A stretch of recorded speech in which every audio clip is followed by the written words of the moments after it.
앞서 여러분께 설명드렸던 대로 지금 온통 일본이 우리한테 취한 소위 반도체 주요 소재 품목과 관련돼서 세 가지의 수출 규제가 들어갔죠. 이게 국내 주시장뿐만이 아니라 이게 사회적 문제까지 크게 번지는 이런 모습을 보여주고 있습니다. 자, 그런데 이걸 놓고 이제 일본의 제2의 진주만 습격이다라고 얘기를 하고 있습니다. 왜 그렇게 불리고 있는지. 그다음에 미리 날짜부터 체크하신다면은 D-Day가 7월 21일입니다. 왜 7월 20일이 굉장히 중요한 D-Day인지 이 부분을 보도록 하겠고요. 그다음에 오늘 제가 이 탑픽을 중시해서 얘기하는 그 부분은 바로 이에 따른 우리의 대응 전략이 세 가지 시나리오가 있습니다.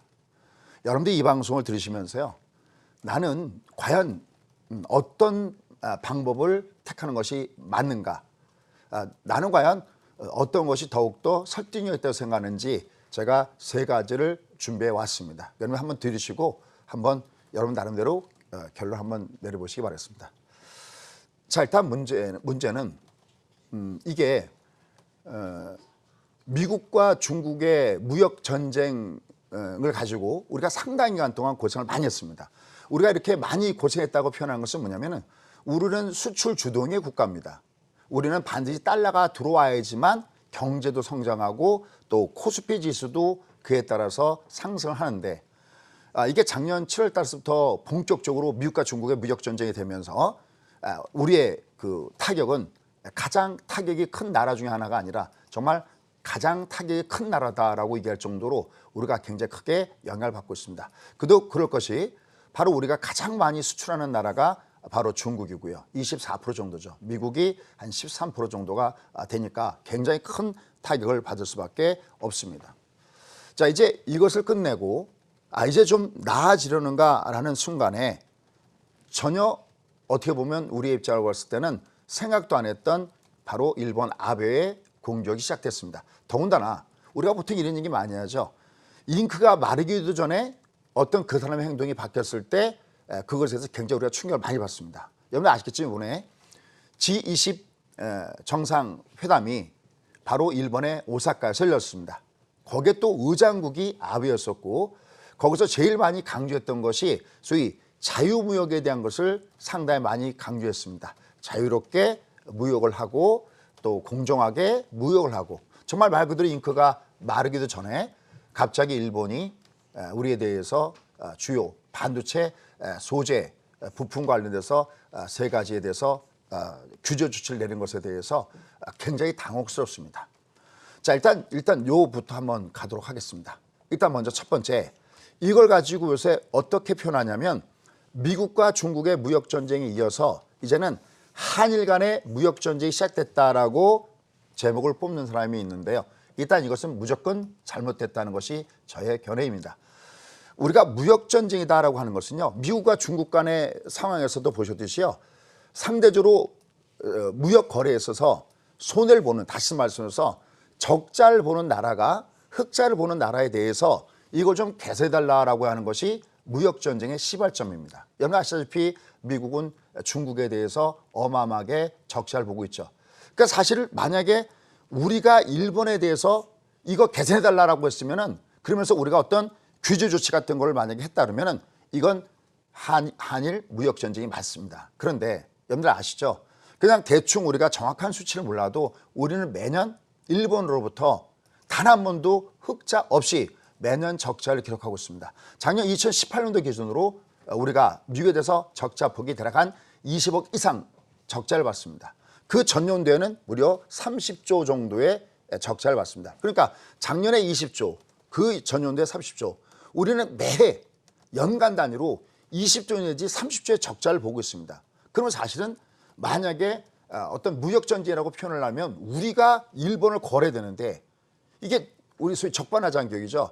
이게 거꾸로 일본에서 우리를 걸었고요. 또 하나, 우리가 만약에 거꾸로 일본을 침략을 했다면, 국민적인 악감정이 있어서 일본이 우리를 걸었다면 상대방은 피해 국가니까 우리에서 거는 게 맞는데, 우리는 무역 적자가 나고 있고 또 상대적으로 우리가 지난 45년도에 우리가 해방이 되기 전까지 말 그대로 심지 상태에서 피해를 받았는데 거꾸로 일본에서 우리를 걸고 넘어졌습니다.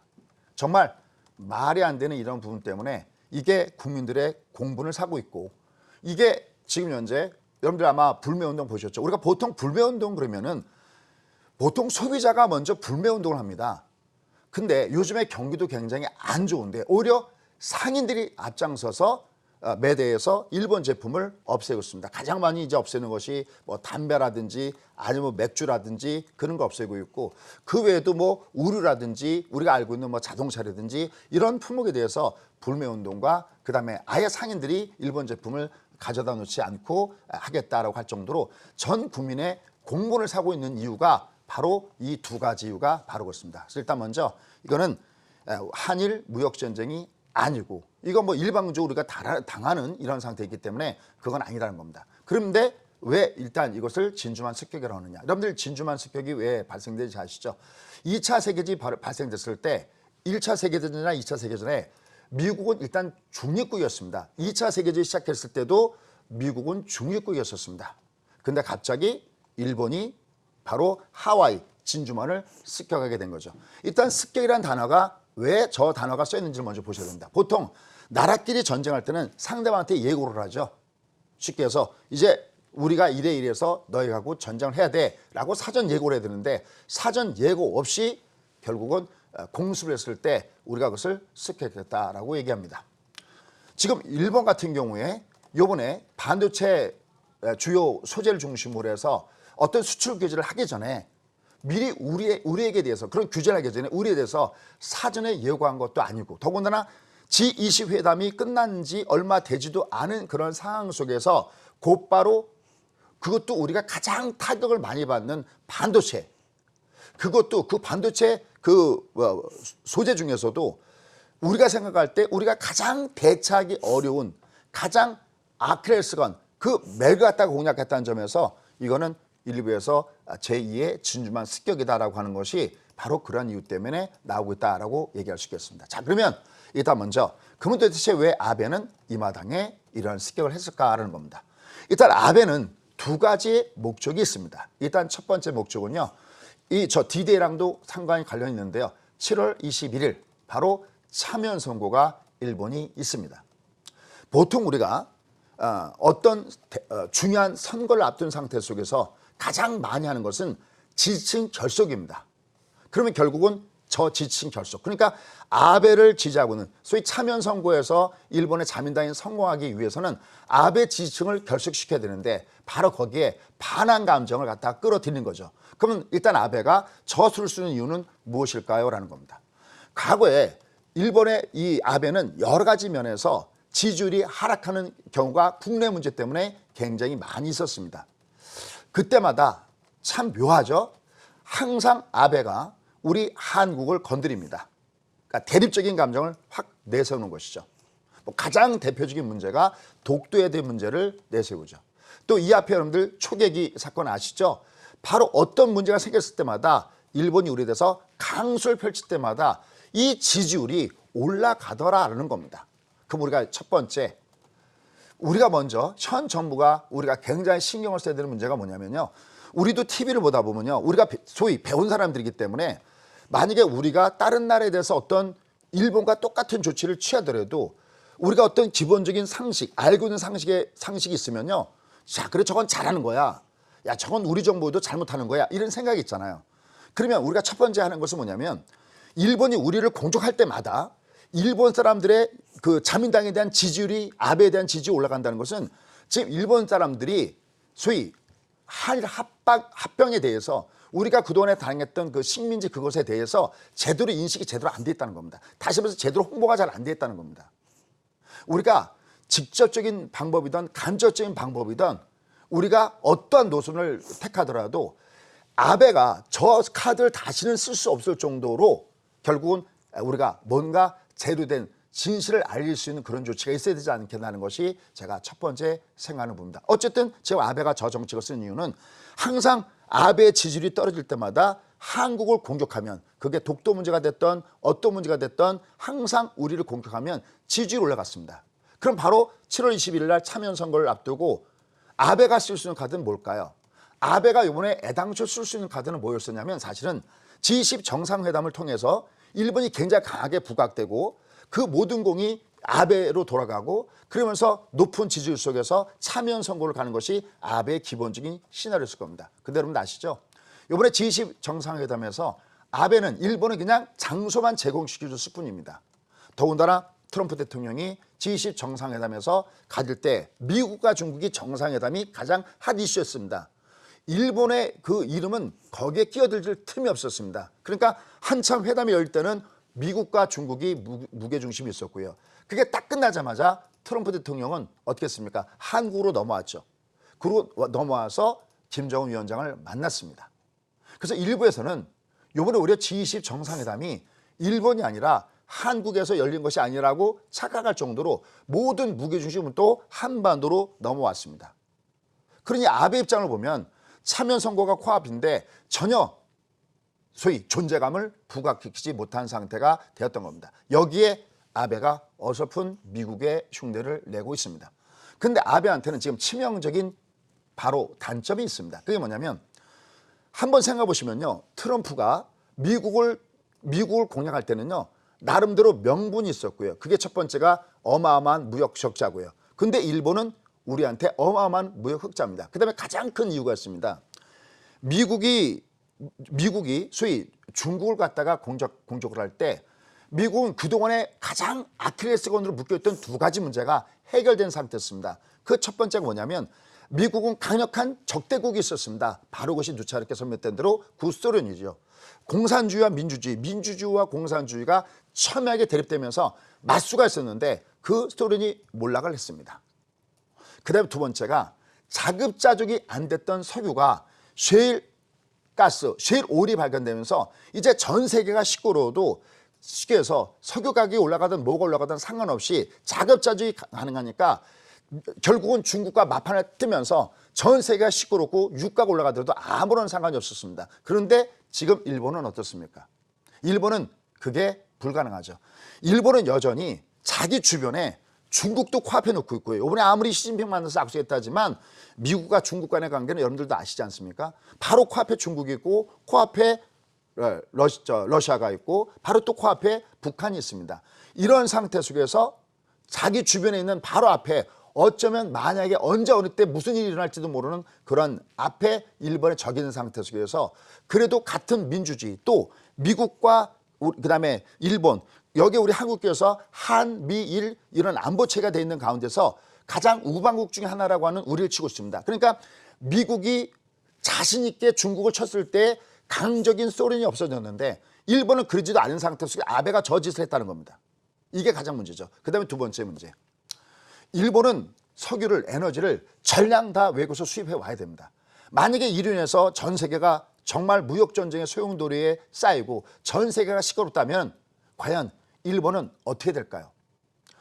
한때 미국이 세계 경찰을 자처하던 때가 있었습니다. 왜냐하면 이게 중동에서 나오는 석유를 안전하게 미국까지 안전하게 이송을 해야 되니까 전 세계는 조용히 했어야 되고 전 세계가 스테이블한 상태에 있어서 유가는 안정적이었어야만 됐었습니다. 그런데 지금 일본도 마찬가지입니다. 일본도 바로 그런 부분 자급자족이 안 되기 때문에 자기네가 전 세계 경찰을 못 되더라도 이 조용한 호수에다가 돌은 던지지 말아야 되는데 일본은 돌을 던졌습니다. 왜? 아시죠?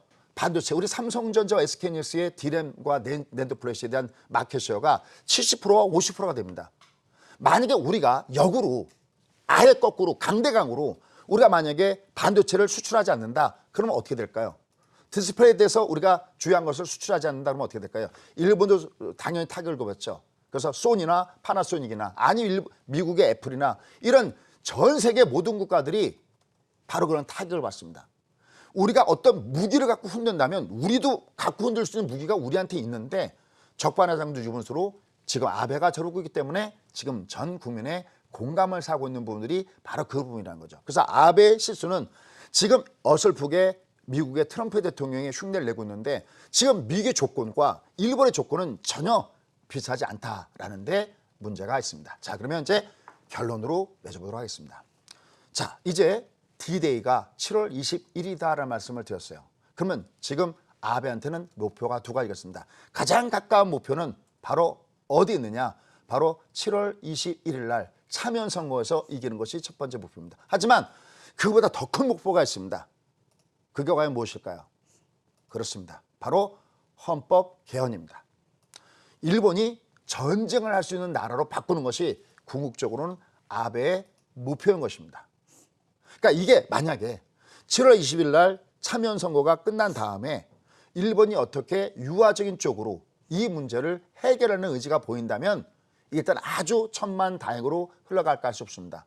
근데 일부에서는 그럴 수도 있다고 보지만 아베 궁극적인 목표는 결국은 참여연 선거도 참여연 선거지만 일본의 헌법을 갖다가 개헌하는 것이 목표이기 때문에 더군다나 지금 이 사건이 언제 터진 거냐면 작년 10월 11월 달에 바로 우리나라 대법원에서 강제징용과 관련해서 배상 판결을 했습니다. 근데 이게 철저하게 연구가 돼서 드디어 이번에 터뜨렸다는 얘기는 이게 그냥 단순하게 참여연 선거만 겨냥해서 한 것이냐 아니면 완전하게 그 뒤를 이어서 가는 것이냐라는 문제입니다. 다만 아베 아킬레스건은 있다고 그랬죠. 왜냐하면 이렇게 됐을 때 무역 흑자국인 일본이 지금 최근에 어떤 현상이 발생되고 있냐는 겁니다. 일본이 만약에 지금도 경기가 잘 원활하게 나간다 그러면 상관이 없습니다. 근데 지금 미국과 중국의 무역 전쟁 문제 때문에 지금 일본도 살짝 타격을 받기 시작하고 있습니다. 또 아베노믹스가 굉장히 성공했다고 평가받는 그 부분은 바로 경제가 바로 그런 부분이고 또 하나 엔저 효과 그로 인해서 여행 관광객들도 무지하게 늘어나고 있습니다. 바로 그런 부분들 때문에 이게 아베가 길게 가지 못할 것이라는 이런 부분들도 나오고 있습니다. 자, 그럼 우리는 이제 선택의 시간이 와 있습니다. 항상 우리가 모든 재판을 할 때 항상 검사도 있고 변호사도 있습니다. 자, 그럼 제가 지금부터 준비된 세 가지 시나리오를 말씀드리겠습니다. 과연 여러분들은 그 세 가지 선택 중에서 어느 쪽인지 한번 결정해 보시기 바랍니다. 일단 첫 번째는 우리가 일본과의 이런 충돌 현상 이것을 우리가 계속해서 끌고 갔을 때 우리는 당연히 경제적인 타격을 입을 겁니다. 물론 일본도 경제적인 타격을 입죠. 그렇다고 하더라도 우리가 이것을 요번에 바로잡지 않으면 여기서 또다시 일본이 저렇게 우리를 갖다가 건드리지 말할 것을 건드린 상태가 됐을 때 우리가 여기서 고개를 숙인다면 앞으로 이것을 다시 되돌릴 수 있는 방법은 전혀 없다고 주장하는 것이 첫 번째 부분입니다. 이분들은 주로 어떻게 하냐면 역지사지를 얘기했습니다. 입장을 바꿔서 놓고 생각하는 거죠. 그냥 우리가 단순하게 역사 교과서에서 배우는 대로 그냥 우리 한국이 나의 조국이 일본한테 우리가 침략을 당했다. 그래도 이게 울분이 터지는데 좀 더 가까이 이게 내 집에 갑자기 나의 것인 이 나의 집에 모든 내 가족들이 단란하게 살고 있는 이 스위트홈에 어느 날 갑자기 밤에 강도가 칼을 들고 들어왔다라고 가정해보라는 겁니다. 거기에서 완전히 시도고 다니고 일본 했던 것처럼 우리 젊은 사람들, 남자들을 데려가서 강제징용을 시키고 또 여성들을 데리고 가서 결국 위안부를 삼고 그게 똑같은 가족에 일어났을 때 과연 이걸 우리가 그대로 참고 넘어갈 수 있겠느냐라는 겁니다.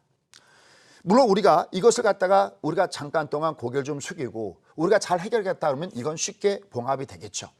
하지만 과연 우리가 이 시간이 지난 다음에 이것이 지나간 다음에 한참 우리 후세들이 봤을 때 과연 그때 대한민국의 결정은 옳았는가라고 했을 때 우리가 과연 감히 예스라고 할 수 있겠는가. 단지 잠깐 동안 주시장이 올라가지고 경제가 타격을 덜 받는다고 그래서 우리가 여기서 고개를 숙이고 들어가야 될 것인가. 이것이 바로 첫 번째를 주장하는 사람입니다. 자, 그러면 두 번째 가도록 하겠습니다. 두 번째는 뭐냐면 왜 아베가 왜 저러고 있는가, 그 근거는 무엇인가라는 겁니다. 그것은 바로 1965년도로 갑니다. 소위 한일 청구권이라는 것이 있었습니다. 한일 청구권은 우리가 그때만 하더라도 워낙 굶주리고 배고픈 시절이었습니다.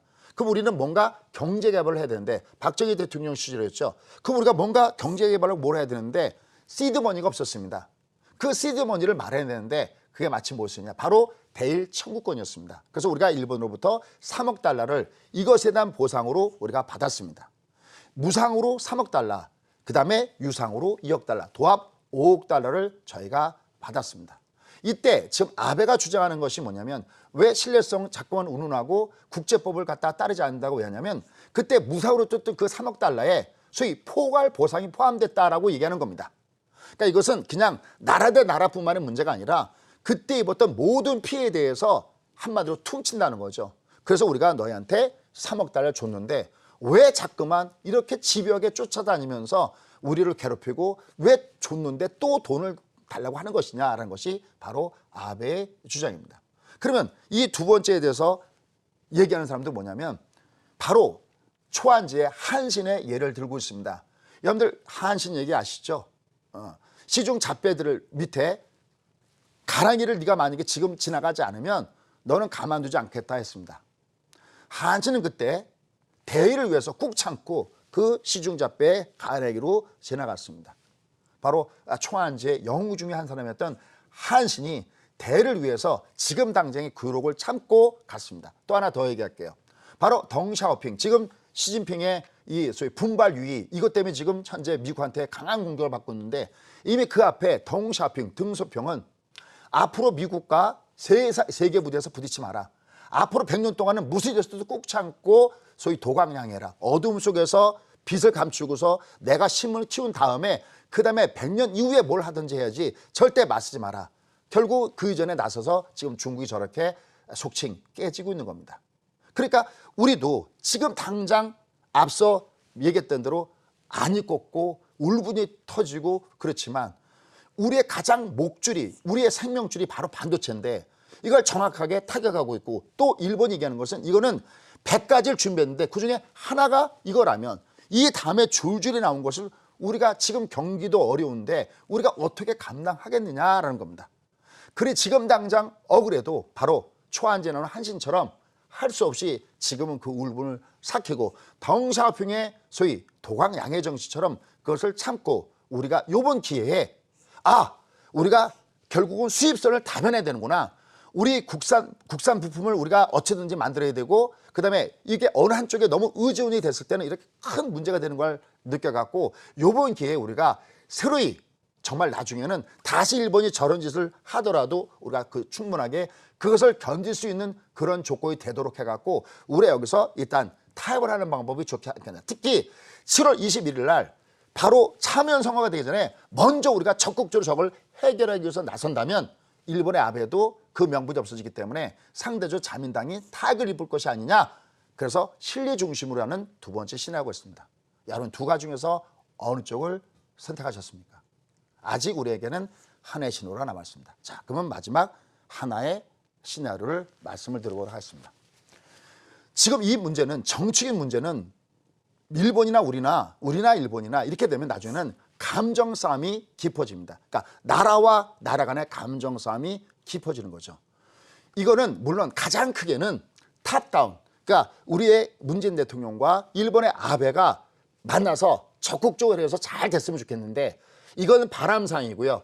아베가 쉽게 손을 놓을 리는 없습니다. 더군다나 지금 현재 국민청원이 쇄도하고 상인 스스로 일본 제품을 쓰지 않는다고 하는 이 판에 우리가 이걸 갖다가 제대로 나서기는 굉장히 어렵다고 보고 있습니다. 그러면 오히려 방법을 확 바꾸면 어떨까 하는 것이 세 번째 시나리오입니다. 세 번째 시나리오는 뭐냐면 일본이 주장하는 게 아까 3억 달러, 그 다음에 2억 달러의 무상과 유상을 우리한테 줬습니다. 그러면 그때 그 돈이 들어와서 어디다 쓰였느냐는 겁니다. 그때 혜택을 받은 기업체들이 어디냐라는 겁니다. 그 기업체들이 출연하는 겁니다. 바로 그때 3억 달러와 2억 달러 들었을 때 가장 많이 돈이 들어간 것이 어딘지는 아시겠죠? 바로 포스코, 바로 포항제철입니다. 그때 5억 달러 자금 중에서 대략 한 20에서 30% 자금들이 바로 우리가 소위 포스코를 짓는 데다가 힘을 썼습니다. 근데 그 돈들이 또 나머지 어디 썼을까요? 우리 경부고속도로, 그 다음에 저쪽에 소양강 댐, 그러니까 전부 다 그때 들어온 돈으로 썼습니다. 그러면 그로 인해서 혜택을 받은 기업체들이 일부를 요번에 배상 판결을 나왔던 그분들한테 기부금 형식으로 출연금 형식으로 내는 게 어떠냐라는 쪽이고, 또 하나 이렇게 되면 우리가 일방적으로 손해를 보는 거고 이게 또 감정이 사그러지지 않습니다. 그러면 일본의 기업체들 중에서 사실 어떻게 보면 일본의 정부도 정부지만 일본의 기업 측에서 그 짓을 한 기업체들이 있지 않습니까? 대표적으로 미쓰비시, 바로 신일본 제철, 미쓰비시 같은 경우는 군함도 영화에서 보면 10만 이상의 사람들을 끌고 와서 거기서 그런 개고생을 시켰지 않습니까? 그러니까 미쓰비시라든지 아니면 신일본제철이라든지 그런 피해를 준 기업체들이 있습니다.